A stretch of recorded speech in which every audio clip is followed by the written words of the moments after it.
جی ناظرین welcome back. ہم واپس آ گئے ہیں اور یہ جو جدائی ہوتی ہے نا یہ بڑا مشکل مرحلہ ہوتا ہے. جب ہم بریک سے نکل جاتے ہیں تو ہماری دنیا کچھ اور ہو جاتی ہے اور پھر جیسے ہی ہم آپ کی طرف آتے ہیں تو دنیا بدل جاتی ہے. ہاں جی وہ تقریری مقابلہ ہے اور موضوع ہے موضوع بڑا ٹپیکل موضوع ہے. بڑا مزہ آ رہا ہے اس میں کہ نقل ہمارا حق ہے اور اس کی مخالفت کیونکہ موافقت ہو چکی ہے. عمیرہ طاہری نے کی ہے, مخالفت کریں گی. زویا تیار ہیں آپ؟ ہماری سماعتیں آپ کے لفظوں کی منتظر. صدر علی وقار, قرارداد میں شامل پہلا لفظ نقل یعنی نقالی یا کسی چیز کی مشاہبت ہے.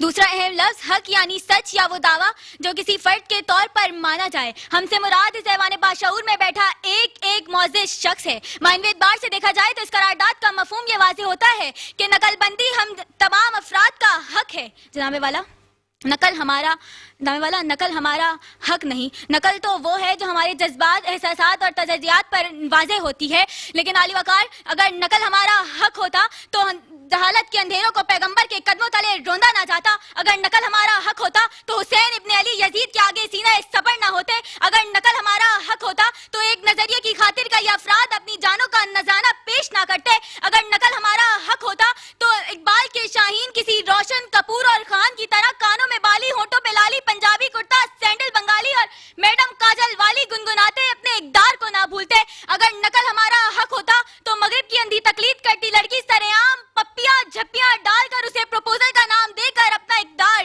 نہیں بھولتی. اور اگر نقل ہمارا حق ہوتا تو ہم ایک بار پھر سے وہ افراد جو الفاظ کے ساتھ دھوکہ دیتے ہیں ان کو اپنے آئینی اصولوں پر بٹھا کر اس قوم کے حالات کے ساتھ کھیلنے کی کوشش نہ کرتے کہ الفاظ بتاتے ہیں انسان کے حالات کا تجزیہ. علی وقار, میرے موافقت میں آنے والے ساتھیوں نے ہمیں چین کی مثال دی تو میں ان کو بتانا چاہتی ہوں مگر وہ علم کے موتی کتابیں اپنے آبا کی جو دیکھیں ان کو یورپ میں تو دل ہوتا ہے سی پارا. علی وقار, میں ان کی نزاکت مزاجی معیاری تجلیات کی داد دیتی ہوں مگر جو نقل کا سبق ہی ہمیں پڑھا رہے ہیں تو علی وقار رہنے دیں, چھوڑیں, جانے دیں, آپ نہیں سمجھیں گے. میں فقط اتنا کہنا چاہتی ہوں کہ ناؤک ہے مسلمان, ہدف ہے اس کا سریا, ہے سر سرا پردہ جان نقطہ معراج. تو معنی و نجم نہ سمجھا تو عجب کیا, ہے تیرا مد و جزر ابھی چاند کا محتاج, ہے تیرا مد و جزر ابھی چاند کا محتاج. بہت شکریہ. بہت زبردست, بہت زبردست. ایک آخری ہمارے پاس اعزازی تقریر ہوتی ہے آپا, اور یہ عابد بھائی نے جو ہے وہ ایک خاصا انڈلجمنٹ کروائی ہے اس میں کیونکہ ہمارے پاس پارٹیسپنٹس اتنے سارے تھے. بہت اچھے پارٹیسپنٹس, اور یہ چھوٹے چھوٹے بچے ہمارے پاس آئے ہیں اور ان کا نام ہے حسان غلام یاسین. تیار ہیں آپ؟ ان کا تعلق ہے جامعۃ الحسنین سے اور ان کا موضوع ہے ہم نے گلشن کے تحفظ کی قسم کھائی ہے. بسم اللہ. جب زمین کی پیاس بڑھ جائے اور موسم اکبر بھی نہ ہو تو ایسے میں سرابی کے لیے فلک کی جانب نگاہ امید سوائے حسرت کے کچھ نہیں. صدر علی وقار, ہر دور میں خزاں کی زد میں رہنے والا چمن کہ جس کی پیاس بڑھتی چلی گئی اور خون میں لت پت یہ داستان ادھوری رہ گئی. مگر صدر علی وقار, تاریخ کے ضعیف پنوں پر صبح آزادی سے پہلے کا منظر آج بھی درج ہے کہ جب اکھنڈ بھارت کا نعرہ لگانے والوں نے خدا کے بندوں سے یہ چمن چھیننا چاہا تو 22 لاکھ مہاجرین نے اپنے لہو سے وطن کی بنیادوں کو سیراب کر کے بتا دیا. وطن کی عزت, وطن کی حرمت پہ جان اپنی یہ وار دیں گے, بنیں گے پھول اور اس وطن کے تمام گلشن نکھار دیں گے. صدر علی وقار, جب یہ چمن خزاں کی لپیٹ میں آیا تو اس گلشن کے پاسبانوں یعنی ہم نے اے وطن سب سے اوپر تیرا نام کے فلک شگاف نعرے لگائے. تو کبھی ہم نے جم خانہ کلب میں ناشتے کا خواب چکنا چور کر کے, تو کبھی 1 منٹ میں 5 طیاروں کو ڈھول چٹا کر یہ واضح کیا ہم نے گلشن کے تحفظ کی قسم کھائی ہے. ہمارا عہد, ہماری قسم ایمان کی بنیاد پر استوار ہے. ہم وہ واحد انوکھی مخلوق ہیں صدر علی وقار جو شہیدوں پر فخر کرتے ہیں اور ملک کی جانب ٹیڑھی آنکھوں سے دیکھنے والے ہر فاتر العقل کو یہ باور کرا دیتے ہیں کہ بیعت ظلم و ستم میری روایت ہی نہیں, مجھ کو میدان سے پسپائی کی عادت ہی نہیں, عرصے بدر میں کردار نبی ہوتا ہوں, دشت کربل ہو تو ابن علی ہوتا ہوں. شکریہ. بہت تالیاں ہونی چاہیے. تمام پارٹیسپنٹس یہاں پر آ جائیں. تو 3 ہمارے پاس پارٹیسپنٹس ہیں, آپ بھی آ جاؤ شہزادے. عابد بھائی ہمارے پاس وقت بہت قلیل ہے. جی ہاں, تو فوری طور پہ وقت قلیل ہے, جانے دیجئے, مقابلہ سخت ہے, وقت کم ہے, جلدی سے بیٹا. بہت مختصر سا وقت ہے میرے چندہ. ایک بہت ضروری بات اور وہ یہ کہ میری آواز وہ تمام لوگ جو دوسرے چینلز پر ڈیبیٹ کمپٹیشن کروا رہے ہیں وہاں تک بھی پہنچ رہی ہوگی, اور فیس بک, واٹس ایپ اور ڈیبیٹ سرکٹ پر بیٹھے ہوئے بہت سارے بچے جو 1 سیکنڈ کے بعد اپنے کامنٹس دینا شروع کر دیتے ہیں, ان تک یہ پیغام پہنچنا چاہیے کہ آج بھی ہمارے پاس ایک بچہ مسنگ ہے. اگر کوئی بچہ بیمار ہے یا کوئی تکلیف ہے یا کوئی پریشانی اور وہ نہیں آ سکا تو یہ مجبوری قابل قبول ہے, لیکن اگر ایک چینل پر بچہ کمٹمنٹ کرنے کے بعد دوسرے چینل پر چلا جاتا ہے تو میں تمام ان ٹیم ممبر سے گزارش کروں گا کہ ایسے بچے جو کسی ایک چینل کو چھوڑ کر دوسرے چینل پر جاتے ہیں ان کو پھر دوبارہ کسی چینل پر موقع ملنا نہیں چاہیے. مجھے امید ہے کہ آپ ڈیبیٹ سرکٹ پر اس پر اب اپنی رائے ضرور دیں گے. میرا بیٹا آپ لوگوں کے حوالے سے 2 جملے خالی. احتشام اچھا بولے, مجھے انرجی کم لگی. خدا کے واسطے جب یہ آپ سے پوچھ رہے تھے نا احتشام آر یو ریڈی, آپ اتنے ٹینشن میں تھے. وائی شوڈ آپ بہت سافٹلی اپنی باڈی موو کریں. کیمرہ آپ کے سامنے ہے, اس کیمرے کو آپ نے استعمال کرنا ہے, لیکن بہت آپ کو ایک نیچرل اسٹائل کے اندر گفتگو کرنی چاہیے. آپ بولے اچھا, لیکن مجھے بہت کنفیوز لگے شروع میں, اور آہستہ آہستہ آپ کا کانفیڈنس بحال ہوا. بیسٹ آف لک. حمیرہ آپ کے پاس ایک اور سب سے بڑا فائدہ یہ ہوا کہ آپ سے پہلے کوئی شخص موجود نہیں تھا تو آپ کو ری بٹل کے ہمارے پاس 5 مارکس ہوتے ہیں, لیکن چونکہ پہلے سے آپ کے خلاف کسی نے تقریر ہی نہیں کی لہٰذا آپ کو ری بٹل کا ایڈوانٹیج ہوا. ادروائز آپ کی تقریر میں ری بٹل نہیں تھا تو آپ کو نقصان ہو سکتا تھا. لیکن بہرحال زویا میرے چندہ آپ کے پاس ری بٹل کے لیے موقع موجود تھا. آپ نے ایک مثال بھی دی کہ میرے آنے والوں نے چین کی مثال دی, لیکن میرے خیال میں چین کی مثال نہیں دی گئی تھی. نمبر 2, دوسری بات جو آپ نے جو اس کے بعد بند پڑھا اقبال کا کہ دیکھیں جو کتابیں یورپ میں تو ہوتا ہے دل سی پارا, کیا انہوں نے آپ کی کتاب کی نقل کی یا اس سے علم حاصل کیا؟ دس از ویری امپورٹنٹ. جب آپ نے یہ بات کہی ہے تو انہوں نے آپ کی کتاب کی نقل کی ہے یا اس سے علم حاصل کیا؟ انہوں نے بھی ایک جملہ کہا تھا, اصولوں کی نقل کرتے ہوئے خدا کے واسطے اصولوں پر نقل نہیں کی جاتی, اصولوں پر عمل کیا جاتا ہے. عمل کرنا, نقل کرنا, پیروی کرنا الگ الگ لفظ ہیں, الگ الگ معنی ہیں. اور آخری چیز میرا خیال ہے کہ آپ کے لیے خاص طور پہ میرے چندہ, آپ نے رسالت امام صلی اللہ تعالی علیہ وسلم کی ایگزامپل دی, آپ نے حسنین کریمین کی ایگزامپل دی. مباحثے میں یہ اصول یاد رکھیے کہ اگر ایک طرف سے رسالت امام کی مثال دی جائے گی تو دنیا میں اس دنیا میں خالق کائنات نے رسالت امام کو جو درجہ دے دیا یا ہمارے ایمان کا جو درجہ ہے تو دوسری سمت سے آ کر کوئی اسے رد نہیں کر سکتا. تو اسلامی حوالہ جات کبھی بھی آپ مباحثے میں پیش نہ کریں. میرے پاس فرسٹ کوالیفائر آج جو موجود ہیں 20 مارکس حاصل کیے. میرا خیال تھا اس سے زیادہ بہتر ہو سکتا تھا, لیکن آج کے کوالیفائر ہیں احتشام. بہت ساری تالیاں ہونی چاہیے فرسٹ کوالیفائر کے طور پر. سر آپ بھی بجا دیں, مزہ آئے گا آپ کو بھی. اور سیکنڈ تھرڈ پوزیشن میں 0.5 کا فرق ہے, اور یہ میں دکھا بھی سکتا ہوں 19 and 18.5 کے فرق سے آپ کو اگر وہ رسالت امام صلی اللہ تعالی علیہ وسلم کی مثال, اور اچھا آپ کے بھی 2 لائٹلی ایک سنگل فمبل آیا, آپ کے پاس 2 آئے, لیکن یہ کہ اگر وہ دونوں مثالیں آپ کے پاس نہیں ہوتی یا رد دلیل ایک مناسب بہتر ہوتی تو میرے خیال میں آپ کا انداز ان سے زیادہ بہتر تھا. آپ کی انرجی بہت اچھی تھی, آپ نے بہت اچھا ڈیلیور کیا. لیکن آج کی سیکنڈ کوالیفائر ہمارے پاس ہیں حمیرہ طاہر فرام حیدرآباد. بھائی زبردست بند کر دو. ہاں جی ہاں، ہربیون کی جانب سے ہمارے پاس گفٹ ہیمپرز ہیں اور یہ گفٹ ہیمپرز دیے جائیں گے. ایک اعزازی مقرر کے ساتھ جائے گا اور ایک جو ہے وہ جو ہمارے پاس آج رہ گئی یہ زویا کے ساتھ جائے گا. بالکل، کیونکہ گرتے ہیں شہ سواری میدان جنگ میں، وہ طفل کیا گرے جو گھٹنوں کے بل چلے.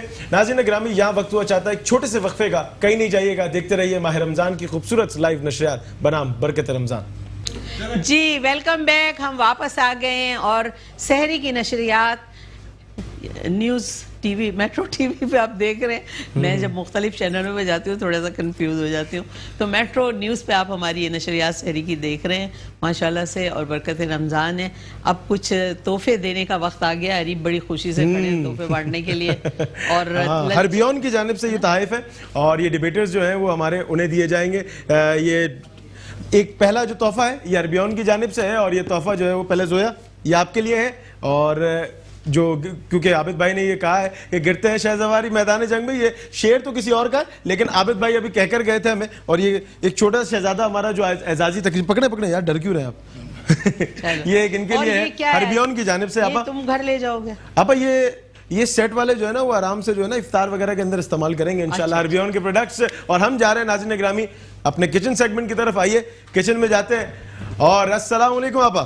وعلیکم السلام. آپا خیریت سے ہیں آپ؟ طبیعت ٹھیک ہے؟ جی ہاں، آپا کیا بنا رہی ہیں؟ کیسے؟ اچھا اجاز بھائی یہ بتائیں، وہاں تو کھانا تیار ہونا شروع ہو گیا اور ماشاءاللہ ماشاءاللہ کیا بنا رہی ہیں سونیا؟ چکن شامی کباب. چلیں آپ بنائیں، ہم اجاز بھائی سے باتیں کرتے ہیں. اجاز بھائی ریڈی کر کے لے کر آئی. کیا سحری کی تیاری شروع ہو گئی ہے؟ اجاز بھائی بنا لیتے. روزہ رکھا بچپن میں، کچھ یاد ہے پہلا روزہ؟ جی بالکل، میں نے میرے چھوٹے بھائی نے ہم نے 7 روزہ رکھا تھا. ایمانداری سے رکھا تھا؟ ہاں ایمانداری والا روزہ تھا. اور جون جولائی کی سخت گرمیاں تھیں اس دنوں میں، تو اور آفٹرنون شفٹ ہوتی تھی ہمارے اسکول کی، تو گھر سے اسکول کی چھٹی کروائی مجھے اور ہم لوگوں نے دونوں بھائی نے روزہ رکھا. پورا خاندان جمع ہوا. دونوں کے جیسے ڈریس. اچھا مجھے یاد ہے آج بھی، اسکائی بلو قمیص شلوار تھے. ہار پہنے تھے. اچھا دادا نے بالکل بہت تحفے، بہت پیسے. مطلب اس زمانے میں وہ نوٹ والے ہار چلتے تھے بچپن میں. جب وہ مجھے ملے، میرے بھائی کو ملے. پھر مطلب جیسے دوپہر کا ٹائم تھا نا، تو پیک گرمی تھی، جون کا ٹائم تھا، تو امی نے چاچا کے ساتھ جو ہے نا ہمیں جھیل پارک بھیج دیا. اچھا کہ بھائی جھیل پارک لے جاؤ، تھوڑا سا ٹائم پاس کرنے کے لیے. تھوڑا ٹائم ان کا، پہلے میڈیا تو اتنا ہوتا نہیں تھا، رہا سا پی ٹی وی چلتا تھا اور وہ بھی اتنا نہیں ہوتا تھا. تو ہم جھیل پارک گئے. جھیل پارک پہ جا کے وہ جھیل میں پانی دیکھا تو نہیں میرا تو بڑا موڈ ہوا کہ اس کے اندر ڈائیو مارا. مگر ہمارے چاچا نے گرفت کیا ہوا تھا. اچھا میرے بڑے چاچا، ظہیر چاچا، تو وہ ہمیں لے کے گئے دونوں بھائیوں کو ہاتھ پکڑ کے. وہ 2-2.5 گھنٹے انہوں نے گرمی میں اور روزہ لگوا دیا. کھیل کے ہمیں اور روزہ لگ گیا. اچھا جن بچوں کو باہر ٹائم پاس کرنے دیتے ہیں ان سے کچھ واردات ہو جاتی ہے. میں نے گاجر کا حلوہ کھا لیا تھا، مجھے پتہ ہی نہیں تھا کہ کھانا ہے. ہاں، اور مجھے پتہ ہی نہیں تھا. واپس آ کے ہار بھی پہن رہی ہوں. میری تو امی نے بڑے سختی سے، اور میں بار بار واش روم بھی جاتے تھے نا تو امی ساتھ جاتی تھیں. اچھا، تاکہ وہیں کہیں نلکے میں واردات نہ ہو جائے، پانی نہیں پی لینا، کچھ اس طرح سے نہیں کر لینا. بٹ ہمیں بچپن سے ہی سکھایا گیا کہ جو اصول ہیں زندگی گزارنے کے، اگر روزہ ہے تو پھر روزہ ہونا چاہیے. نماز ہے تو پھر نماز پوری قائم ہونی چاہیے. مجھے تو پتہ ہے کہ آپ کتنے اللہ والے ہیں. ہماری فیملی کے اندر آپ کو پتہ ہے اس چیز کا سارا. تو یہی معاملات ہیں، دیکھنے میں سے ماڈرن لگتے ہیں مگر ہے نہیں. لیکن ہم سب اپنی فیملیوں سے روحانیت والے ماشاءاللہ، اور بڑے نماز کے پابند لوگ، اپنے گھر میں سب ساری تقریب کرنے والے، میلاد سے لے کے ہر چیز آپ یقین کریں میری فیملی کے اندر اس ٹائم کوئی بھی روزہ نہیں چھوڑتا. ماشاءاللہ ماشاءاللہ، نماز روزہ سب الحمدللہ. یہی میں پتہ ہے کیا، کبھی کبھی جب ہمارے ناظرین، ہم آرٹسٹوں کو یا آپ جیسے لوگوں کو جن کا الگ ہی ایک میڈیا ہوتا ہے، تو لوگ سمجھتے ہیں شاید ہم لوگ کہیں بھی نہ نماز کے پابند ہوں گے نہ روزے رکھتے ہوں گے. لیکن الحمدللہ ناظرین، اللہ کا لاکھ لاکھ شکر ہے، ہمارے گھر سے، ہماری فیملیوں سے میں ایسی تربیت ملی ہے کہ ہم سب اپنے کام بھی کرتے ہیں، انجام بھی دیتے ہیں بڑی خوش اسلوبی سے کام کو، لیکن ہم اپنے روزے اور اپنے نمازوں کی حفاظت کرتے ہیں. اور ہم امید رکھتے ہیں کہ آپ بھی اپنے نماز اور اپنے روزوں کی حفاظت کریں، کیونکہ دین کے اوپر چلنا بہت اہم ہے. اجاز بھائی، آپ جب اپنے کام میں ہوتے ہو ان دنوں زیادہ میرا خیال ہے آپ کی مصروفیت ہوتی ہوگی. نہیں، یہ جو شروع کے ہمارے 15-16 دن ہوتے ہیں، پہلا عشر اور دوسرے عشر کے آخر، مطلب مڈ میں، تو سمجھے 15 رمضان تک ہم تو بہت سکون سے اپنی پوری عبادتیں، نماز. 15 کے بعد جو ہے نا وہ معاملات جو ہیں تھوڑے چینج ہونے شروع ہو جاتے ہیں. خوشبو شروع ہو گئی آپ کے 15 والی بات پر، خوشبو آنے لگی. ہاں بالکل. 15 کے بعد مصروف ہو جاتے ہیں. 15 کے بعد ہم بزی ہو جاتے ہیں، کیونکہ لوگ بھی ریسٹ کر رہے ہوتے ہیں, کہتے ہیں کہ ہم مڈ رمضان میں جائیں گے, یا اگر شروع میں چلے گئے تو آخر میں پھر واپس جانا پڑے گا, گرومنگ کے لیے دوبارہ آنا پڑے گا. تو بہترین طریقہ جو ہوتا ہے لوگوں کے آنے کا وہی ہوتا ہے ہمارے 20ویں روزے سے رش شروع ہوتا ہے. اور جو لاسٹ عریف بھائی کیا سوچ رہے ہو, غور سے اجاز بھائی کی باتیں سن رہے ہو, کھانا کہاں تک پہنچا؟ پاپا کھانا تو ایسا پہنچ گیا, میں تو خود اس کی خوشبو سے جو ہے نا میں دوسری جگہ پہ چلا گیا ہوں, مجھے سمجھ میں نہیں آ رہا, اتنا لذیذ کھانا ہے. پھر کمبوڈیا کے مہمان بیٹھے ہوئے ہیں, پھر ایک ایسی شخصیت بٹھائی ہوئی ہے آپ نے, تو میں تو ہمارے لیے بڑے دلچسپ شخصیت ہے. پھر یہاں ہمارے کمبوڈیا کے جتنے دوست آئے ہوئے ہیں, تو آج اور یقین کریں کباب کی خوشبو جو ہے نا وہ یہاں تک آپا بنا رہی ہے شامی کباب, آپا نے بتایا تھا. اور آپا اس کی ریسیپی بتائیے گا جلدی سے. اس کی ریسیپی ہے چنے کی دال ہے ½ کلو. ٹھیک ہے, یہ وہ سب ساری میں نے زیادہ بنا لیا ہے, لیکن یہاں پہ تھوڑی لے کر جی ہاں ابال لیتے ہیں, ادرک لہسن ٹماٹر وغیرہ جو بھی ہے, اور وہ ہری مرچ پودینہ دھنیا سب کاٹ کے اس کو, اور انڈا وغیرہ ڈال کر. اور اچھا یہ بیف کے چکن کے, یہ چکن کا, یہ بھی چکن کے بھائی واہ. اس دن تو میں نے وہ بیف کے بنائے, آپ کی آج چکن کے بنائے. بیف سے میری دشمنی نہیں ہے, لیکن لوگوں کی ہے. کچھ لوگوں کو مجھے پتہ نہیں کیوں ایسا لگ رہا ہے ہمارے پروڈیوسر نے آپ کے کان میں کہہ دیا کہ آپ صرف چکن کو ہی چکن کو فرمائشی پروگرام. جی ہاں, کبھی زیبا شناز آپ سے کہہ دیتی ہے یہ بنا دو, کبھی پروڈیوسر کہہ دیتا ہے. عریب سے بھی پوچھ لو, ٹائم کم تھا نا تو اس لیے, نہیں تو میں آپ کی فرمائش کی جو کھلا دے میں تو کھا لیتا ہوں. ہاں یہ تو بچہ بہت اچھا ہے. عریب تم نے آج سوٹ بہت اچھا پہنا ہے, مجھے بہت اچھا, کلر بہت, میں چاہتی ہوں مجھے بھی ایسا سوٹ بنوا کے دو. ہوں کیا آپا یہ وارڈروب جو ہے ماس اور ہلٹن نے دیا ہے, اور ان کا بہت شکریہ کہ انہوں نے جو ہے ہمیں یہ وارڈروب فراہم کیا. آپا کے سائز کا بھی ایک بنا دو بھائی. ٹھیک ہے, آپ نے سن لیا ہوگا اور آپ نے بتایا, اب جو ہے نا وہ آپا کو جو ہے وہ اس طریقے کا سوٹ دینا ہے لازمی. آپا کہہ دیا ہے نا اجاز بھائی, اچھا لگ رہا ہے نا افطاری میں کھائیں, افطاری میں سحری میں. اچھا آپا کتنی دیر لگتی ہے اس کو فرائی ہونے میں, بننے میں؟ بننے میں تو ٹائم لگ جاتا ہے, پیسنے ویسنے میں. میں تو سل بٹے میں پیستی ہوں, تو یہ ہے کہ بنانے میں بس یوں دیکھ لیں آپ 2 سے 4 منٹ فرائی. ہاں فرائی میں اتنا ٹائم نہیں لگتا جتنا پیسنے میں اس کو ٹائم. اگر سل بٹے میں پیس رہے ہیں تو ظاہر ٹائم تو لگے. ہاں بنا کر فریز کر دیں آپ, جیسے میں تو اس کو بنا کر ہی فریز کرتی ہوں. مطلب تلنے سے پہلے فریز کریں یا تل کے؟ نہیں, تلنے سے پہلے کریں. تلنے سے پہلے, ہاں جیسے یہ بنا کر نا اس کے وہ پیڑے بنا کر اور اس کی ٹکیا بنا کے آپ رکھ دیں. پھر تھوڑا جب جم جائے ہلکا پھلکا سا تو اس کو اوپر نیچے کر کے پھر آپ اسے زپر میں ڈال دیں. اس کے ساتھ بھی تھا, تو یہ برگر کے ساتھ اچھا ہے یا ہم روٹی کے ساتھ کھائیں؟ آپ روٹی کے ساتھ کھائیں, آپ کے لیے روٹی لے کر آئی ہوں میں. ارے واہ, سبحان اللہ. جی میں نے عریب جیسا ہے یا میرے جیسا؟ نہیں مسالہ اتنا وہ نہیں ہے. لاؤ. اچھا بھائی یہ ایسے اٹھا لیا ہم نے. سونیا مسالہ ٹیسٹ تو نہیں ہے نا؟ نہیں ہو رہی ہے, بالکل نہیں ہے. آپ کے لیے لائی ہوں میں, روٹی بھی لے کر آئی ہوں. ٹھیک ہے, دیکھیں سب بتا دیں تاکہ سارے لوگ مجھے کہیں یہ سونیا آپ کو سحریاں کرواتی ہے, عریب کو نہیں کرواتی. دعائیں بھی تو لینی ہوتی ہیں, کون اٹھا کے بھاگتا ہے یہ بھی آپ کو پتہ ہے. ہریرا, ابو ہریرا صاحب ہمارے جو پروڈیوسر ہیں وہ لے کر بھاگتے ہیں. نہیں آج تو شاید نہیں آئے گا وہ, آج آپا کے لیے خاص ہے نا. آپا اسد ظفر کس طریقے سے آتے ہیں یہ دونوں؟ یار اسد ظفر تو ایک غریب سا آدمی ہے, اس کو کیوں چھیڑ رہا؟ شکل سے اتنا آپا پی سی آر میں جو کہکا لگا ہے نا اس وقت, اس پہ تو تشدد کرنے کو نہیں چاہتا ہے. عریب پہ تو پھر بھی یہ رائتا ہے, یہ ہریرا نے بک کروا لی ہے یہ بیٹا, اور اس کا معاوضہ طے ہو گیا ہم سے. اچھا ہاں ہریرا صاحب جو ہیں, اب تم اگر حیدرآباد لے جانے کے چکر میں تو الگ بات ہے. نہیں آپا حیدرآباد جاتے جاتے ٹھنڈے ہو جائیں گے. اچھا پتہ ہے کیا عریب, تم نے جانا ہے کل تھوڑا چینج ہو کے آنا ہے, اجاز بھائی کے پاس جانا ہے. اچھا ہاں تمہارا منہ چاہ رہے آفر کیے میں نے عریب کو کہ کل آؤ, ٹائم بہت کم ہے جس کی وجہ سے ہمیں جلدی کرنا پڑا. انشاءاللہ اجاز صاحب, اور کل ناظرین ہو سکتا ہے ایک نئے لک کے ساتھ آپ سے ملاقات ہو, ایک نیا لڑکا.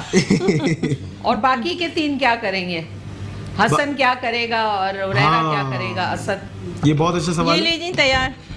تیار ہے جی ہاں تیار. بھائی یہ ڈش ہو گئی ہے تیار ناظرین اکرامی, اور یہ دیکھیں بس ایک ایک کباب اٹھا کے ہمارے لیے لے کے ادھر آ جاؤ, کیمرے ہماری طرف پلٹاؤ, ہم نے ابھی بات کرنی ہے. جھٹ پٹ فٹافٹ. جی تو اعجاز بھائی کبھی آپ نے کھانا بنایا خود؟ میں کافی ساری ڈشیں ہے نا, بناتی ہوں. تو بھابھی زیادہ اچھا کھانے بناتی ہیں, آپ خود بناتے ہو؟ مجھے پتا ہے بھابھی کتنی مہماندار ہیں اور ماشاءاللہ کتنی محنت کرتی ہیں. میں تو کڑھائی گوشت بناتا ہوں زیادہ. اچھا جی. اور ویسے کوئی کڑھائی وڑائی؟ ابھی کچھ دنوں پہلے یہ بات ہے, گھر میں کوئی بھی نہیں تھا تو میں نے, میرے دوست سارے جمع ہوئے تھے, تو اس میں ایک مشہور ہمارے ایک آرٹسٹ صاحب بھی تھے. جی جی جی ٹھیک ہے, تو انہیں کہا کھانا کھانا ہے. میں نے کہا دیکھو رات 2 بجے ہیں, اس ٹائم کھانا بازار سے ملے گا نہیں, صحیح ہے, گھر میں بنا لیتے ہیں. گھر میں بنا. تو میں نے وہ کڑھائی گوشت بنایا, چکن کڑھائی. کیا بات. ٹھیک ہے, ساتھ میں وہ رائس ابال کے اس کی بریانی بنائی کڑھائی گوشت کے ساتھ مکس کر کے. آپ یقین کریں کوئی 2-2.5 کلو کا وہ تھی ماشاءاللہ, اور 5 لوگ تھے, ختم ہو گئے صبح کے لیے کچھ بھی تو نہیں. اعجاز بھائی مجھے لگتا ہے اب سیلون کے بعد آپ ریسٹورنٹ کا بھی کچھ کریں گے. نہیں, ریسٹورنٹ فیوچر میں کبھی انشاءاللہ پلان کرا تو کرنا چاہیے آپ کو. جیسے آپ ابھی کی تو شخصیت نیا ہے, آؤٹ لیٹ اسٹارٹ کر رہے ہیں ملیر کینٹ کے اندر فار لیڈیز اونلی. ہاں جیسے آپ کی شخصیت ہے اور جیسے آپ لوگوں کے ساتھ پیار اور جس طرح لوگ آپ سے پیار کرتے ہیں, تو آپ کو یہ والا بزنس بھی کرنا چاہیے. بالکل انشاءاللہ تعالی. کیونکہ اریب تمہیں کچھ نہیں کہا جائے گا, کباب لے کے یہاں آ جاؤ. کباب لے کر آ جاؤں. کباب میں یہ کباب لے کر جا رہا ہوں. شامی کباب کی خوشبو الگ ہے, شام سے بنتے ہیں اور رات کو کھائے جاتے ہیں. اعجاز بھائی کو آفر کرو اور بیٹھ جاؤ یہاں پہ. تھینک یو,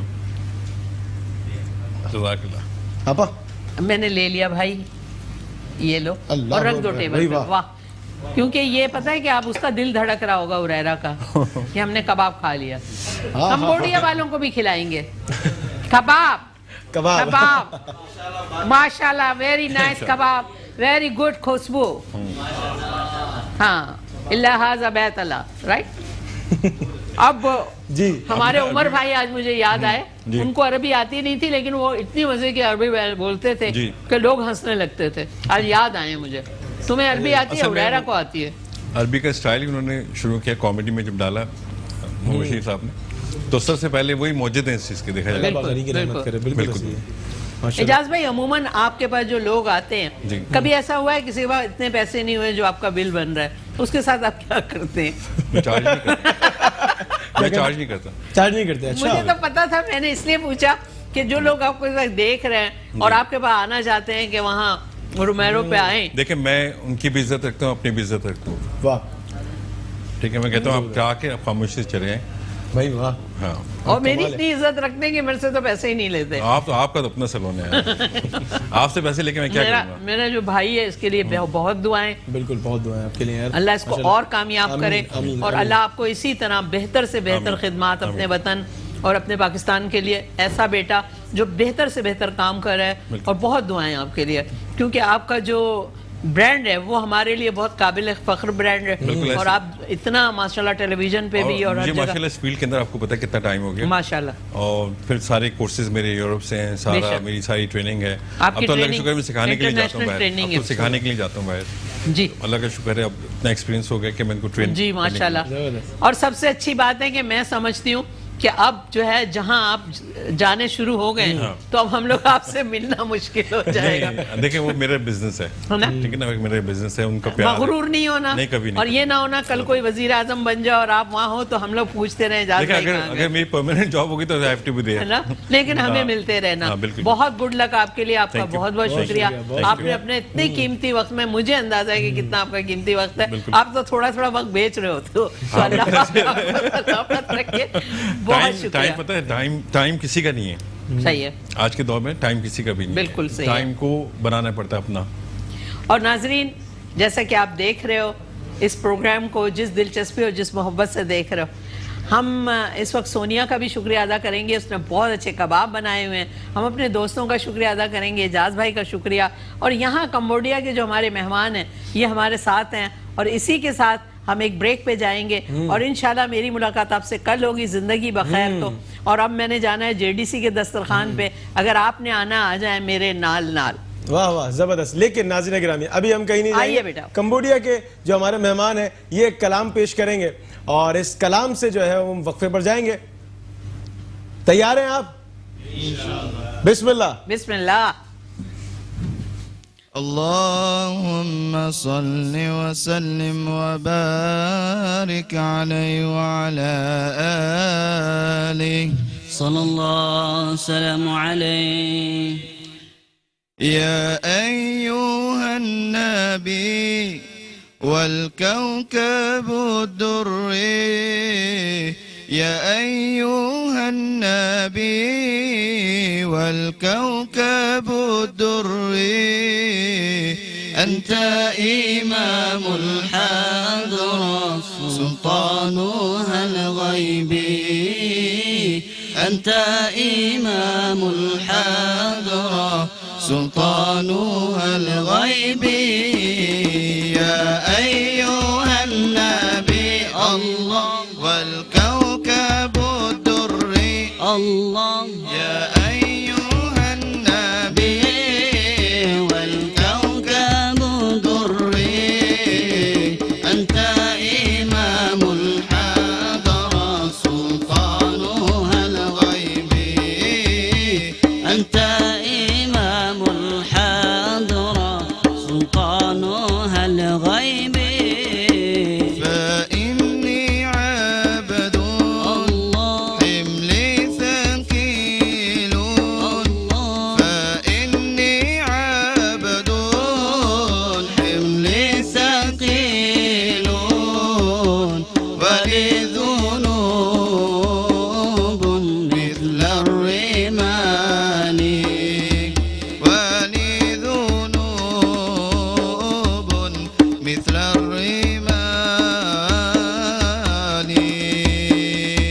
يا أيها النبي الله والكوكب الدري الله يا أيها النبي والكوكب الدري أنت إمام الحضرة سلطانها الغيبي أنت إمام الحضرة سلطانها الغيبي صلى الله على محمد صلى الله عليه وسلم صلى الله على محمد صلى الله عليه وسلم صلى الله على محمد صلى الله عليه وسلم صلى الله على محمد صلى الله عليه وسلم أنت شمس أنت بدر أنت نور فوق نوري أنت شمس أنت بدر أنت نور فوق نوري أنت إكسير